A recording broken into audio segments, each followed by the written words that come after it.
Ikaw ba? Seryoso ka dito sa anak ko? Ha? Opo. Sobra po. Sobra, ha? Sobra. Alam mo, yung anak kong kaisa-isa na yan, overprotective ako dyan eh. Mahal na mahal ko yan. Okay?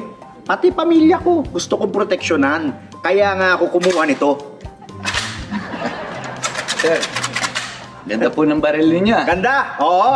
Bigay sa akin to ng kumpare ko. Maganda talaga to, imported. Mahirap po ba kumuha ng lisensya niyan? Wala akong pakialam. Wala akong pakialam sa mga lisensyang ganyan. Basta ako, gagamitin ko to kung kakailanganin. Ha? Naku po, delikado po yan. Baka matsyempohan po kayo, mahuli kayo. Pwede po kayo makulong. Kulong ha? Kulong ha? Wala akong pakialam sa mga kulong-kulong na ganyan. Basta ito, sinasabi ko sa'yo, importante, proteksyonan ko yung pamilya ko. Kahit ano gagawin ko, kahit illegal. Ikaw ba? Ha? Ikaw, kaya mong proteksyonan to anak ko? Ha?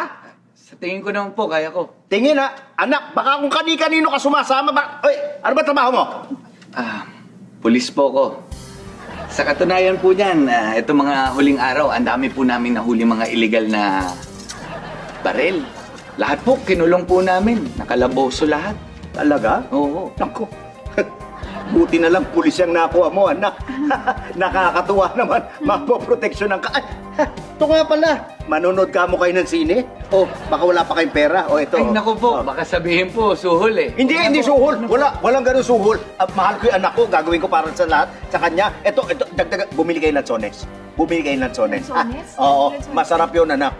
Ikaw nang bahala sa kanya. Naku, baka matrapi kayo. Buti pa umalis kayo maaga. O, dagdagan mo na.